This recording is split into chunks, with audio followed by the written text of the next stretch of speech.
আগামীকাল এসইউসিআই 12 ঘন্টার পাঁশকুড়া বন্ধের ডাক দিয়েছে। অপরদিকে বিরোধী দলনেতা শুভেন্দু অধিকারী তিনি ঘোষণা করেছেন এই পাঁশকুড়াতেই ঝাঁটা হাতে মিছিল করবেন মহিলারা।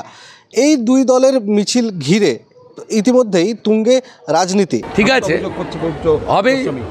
বড় মাথা না থাকলে এত বাড়তে পারে? 18 সাল থেকে এসব করেছে। আলাদা রুম ছিল মলেস্টেশন করার জন্য, রেপ করার জন্য। আগামীকাল মহিলারা ঝাঁটা মিছিল করছে পাঁশকুড়ায়।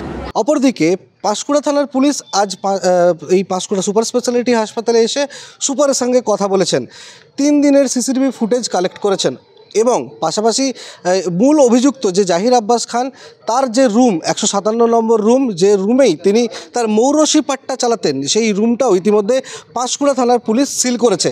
পাশাপাশি সুপারের রুমের বাইরেই একটি আলমারি রয়েছে, যে আলমারিটি সরকারি আলমারি, কিন্তু নিজের কাজেই ব্যবহার করতেন জাহির আব্বাস খান। সেই আলমারিটিও ইতিমধ্যে পুলিশ ভেঙে ফেলেছে এবং দেখা গিয়েছে তার মধ্যে জাহিরের নিজস্ব ব্যবহৃত বিভিন্ন জিনিসপত্র রাখা ছিল, পাশাপাশি হাসপাতালের বেশ কিছু জিনিসপত্র সেখানে রাখা ছিল। কিভাবে সরকারি জিনিস নিজের কাজে ব্যবহার করতেন সেই নিয়েও কিন্তু প্রশ্ন উঠছে। পুলিশের এই রুম সিল করার পাশাপাশি আগামীকালকের যে সমস্ত মিছিল, সেই দিকেই কিন্তু এখন আমাদের নজর থাকবে।